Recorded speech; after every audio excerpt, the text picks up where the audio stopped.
जितने भी तरीके हैं ना, वो सारी की सारी इन्वेस्टमेंट मैं आपको लाइव इस वीडियो में करके दिखाऊंगा। जैसे कि मान लो पहला तरीका तो ये है कि अगर मान लो आपको गोल्ड में, लेट अस सपोज गोल्ड में इन्वेस्टमेंट करनी है, तो पहला तरीका तो ये है कि आप किसी भी दुकानदार के पास जाओगे, यानी किसी भी ज्वेलरी शॉप पे जाओगे और वहां जाके आप कहोगे कि मान लो आपको 10 ग्राम्स ऑफ गोल्ड परचेज करना है। लेकिन जब हम किसी सुनारे से गोल्ड परचेज करते हैं तो उसमें नुकसान ये होता है कि एक तो हमें उसमें मेकिंग चार्ज देना पड़ता है, दूसरा उसके अंदर फिर हमें जीएसटी भी देनी पड़ती है। तो ओवरऑल इन्वेस्टमेंट पर्पज से फिजिकली गोल्ड खरीदना समझदारी नहीं है।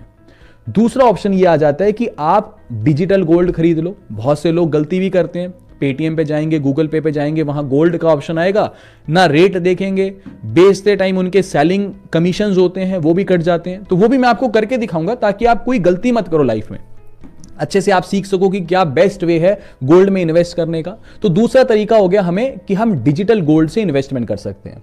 तीसरा तरीका होता है कि हम गोल्ड ईटीएफ परचेज कर सकते हैं। और चौथा तरीका यह होता है कि हम गोल्ड म्यूचुअल फंड में इन्वेस्ट कर सकते हैं। तो अब ये गोल्ड ईटीएफ और गोल्ड म्यूचुअल फंड में क्या फर्क है, फिर हम इसको भी समझेंगे। और एक लास्ट तरीका होता है कि सॉवरेन गोल्ड बॉन्ड में भी हम इन्वेस्ट कर सकते हैं, जो कि भारत सरकार इशू करती है। ठीक है जी, लेकिन सॉवरेन गोल्ड बॉन्ड अभी फिलहाल डिसकंटिन्यूड है, तो खैर उसको भी थोड़ा सा समझ लेंगे होते क्या है, क्या पता दोबारा उसका नया लोट इशू हो जाए, तो उसमें भी आप इन्वेस्टमेंट कर सकते हो। जैसे गोल्ड की सारी चीजें हैं, एज इट इज सिल्वर का भी ये सब कुछ है। बस सिल्वर जैसे जो सॉवरेन गोल्ड बॉन्ड गोल्ड के अंदर है वो चीज सिल्वर में नहीं है, बाकी सारी चीजें सिल्वर में भी है। अभी फिजिकल सिल्वर भी आप दुकान से जाके खरीद सकते हो। दूसरी चीज डिजिटल सिल्वर भी होती है। तीसरी चीज सिल्वर के भी ईटीएफ है। और चौथी चीज सिल्वर के भी म्यूचुअल फंड है। तो जैसे गोल्ड में इन्वेस्टमेंट कर सकते हो, एज इट इज आप सिल्वर में भी इन्वेस्टमेंट कर सकते हो। ठीक है, तो एक एक करके समझना शुरू करते हैं। मैं एक काम करता हूं, सबसे पहले मोबाइल फोन में अपनी स्क्रीन रिकॉर्डिंग ऑन कर लेता हूं ताकि आपको आसानी से समझ आए।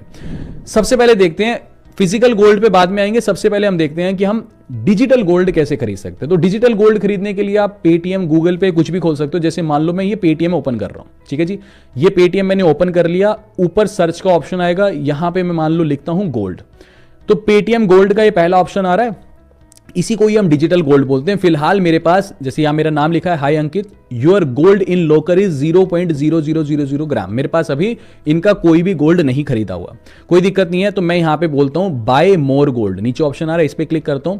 मैं आपको बस खरीद के दिखाता हूं। जैसे लेट अस सपोज मैं 100 रुपीज की इन्वेस्टमेंट करता हूं। एक चीज और, इसका ऊपर गोल्ड का प्राइस दिख रहा है आपको, 13,772 रुपए पर ग्राम है। अगर 10 ग्राम की बात करूं तो ये हो जाएगा 1,37,722 रुपए। ठीक है, ये इसका गोल्ड का प्राइस चल रहा है जब मैं खरीद